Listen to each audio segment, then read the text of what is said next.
Shalom les Koulam, bienvenue sur notre chaîne Bet Shoresh et que la paix soit sur chacun de vous. Dans ma précédente vidéo, j'ai partagé sur certaines notions de la fête de Pessah et aujourd'hui je poursuis avec le cheminement, en fait dans la continuité de notre étape pour ce qui concerne la sortie de l'Égypte.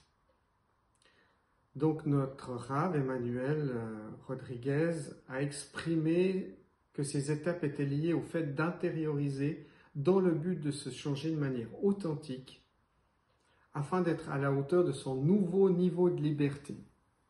On voit ici qu'il exprime plusieurs choses, donc il y a quelque chose d'authentique qui doit venir de nous, de l'intérieur, et d'acquérir des nouveaux niveaux de liberté.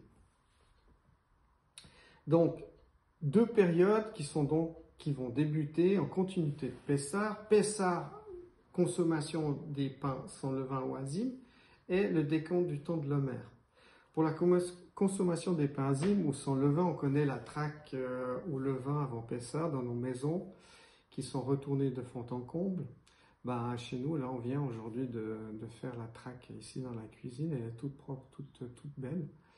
Et je remercie mon épouse au passage qui a fait un gros travail aussi pour se débarrasser du levain et de la moindre miette. Enfin, on espère qu'on n'en a pas raté une. Voilà, donc on voit ici que les sages d'Israël nous parlent aussi de faire un travail dans la matérialité, finalement, avec ce levain, cette traque, et finalement pour faire un travail dans notre intériorité. Ce levain qui symbolise en fait, presque tout le monde le sait, notre ancienne nature dans les penchants du Yetzer Hara, donc les mauvais penchants, qui doit être en fait renouvelé par une pâte nouvelle qui puisse être agréée par Hachem. C'est donc tout un programme, mes amis, pour travailler à la rectification de notre âme et donc de notre intériorité. Il y a donc une fête de Pessah, et si Dieu nous commande de supprimer tout le levain, c'est justement pour nous préparer à rentrer ensuite dans les décomptes des jours de la période de l'Homer. Homer, qui est le sujet du jour, donc une période très importante dans le cycle annuel de la Torah, construite sur la loi des chiffres 7. 7 semaines de 7 jours, 49 jours, qui nous amènera au 50e jour, qui sera la fête de Shavuot ou le don de la Torah au Sinaï. Donc on sort de l'Égypte, il se passe 7 semaines, et le 50e jour, il y a le don de la Torah. La Torah étant donc non une finalité, mais un outil, un modèle pour justement nous présenter devant le Dieu éternel. Ce chiffre 7, en fait, il est constitutif de notre lien avec l'éternel dans le monde de la temporalité également aussi. Quelques exemples avec le chiffre 7, le Shabbat, jour 7. Yaakov a dû travailler 7 années avant de pouvoir épouser Rachel. 7e mois, celui de Tishri, mois où tombent les fêtes de Rosh Hashanah et Kippour, deux très grandes étapes dans le cycle annuel des célébrations de l'Éternel. Et la Shemitah, tous les 7 ans, aussi cette relâche pour la terre. L'Homer est donc structuré autour du chiffre 7 qui nous conduira donc jusqu'à Shavuot. Comme je viens de l'indiquer avec les lois de la Shemitah ou la relâche pour la terre, cette période du temps de l'Homer est-elle directement liée ou associée au mûrissement de l'orge? Ici, chez nous, en Suisse, il ne fait pas très chaud. Vous voyez pourquoi j'ai encore des habits quasiment d'hiver. Mais c'est tout autre chose en Israël. En principe, au Proche-Orient, à cette période, les graines qui ont été plantées, tout ce qui était fait au niveau de l'ensemencement en automne, prend vraiment sa force maintenant. Et en Israël, en principe, la chaleur commence à arriver et le soleil tape fort. Et ce qui permet justement de faire mûrir les céréales, dont l'orge. L'Homer étant lié au mûrissement de l'orge en Israël. Et comme toujours, avec la Torah, cela crée un lien et fait référence à une évolution, ce mûrissement, une évolution dans notre intériorité, ce que souhaite vraiment l'Éternel. Le temps de l'Homer devrait être pour nous un temps de travail de rectification de nos midot. Donc les midot en hébreu, c'est nos traits de caractère. En effet, si nous sommes constitués à l'image ou dans l'ombre de Hachem, on a aussi le devoir de pouvoir se rectifier continuellement. Et le temps de l'Homère est justement propice pour ce travail sur nous-mêmes. Les 7 semaines sont à mettre aussi avec les 7 aspects de notre caractère sur lesquels doit être effectué ce travail. À savoir, il y a notre amour pour Hachem, notre amour pour nous-mêmes aussi, comment on est face à nous-mêmes, et notre amour bien sûr pour le prochain. Il y a la sévérité, il y a notre miséricorde, il y a le désir de victoire, notre soumission, notre dévouement et nos accomplissements. On a tous besoin de cette introspection qui nous met en lien avec notre véritable liberté. En effet, les amis, le monde moderne nous donne parfois l'illusion d'être affranchis, libres, mais est-ce vraiment le cas? Cette, que je dis moi-même, fausse liberté nous masque en réalité notre véritable capacité à rester dans celle qui nous affranchit véritablement de nos mauvais penchants, notre yetzer hara, notre penchant vers le mal.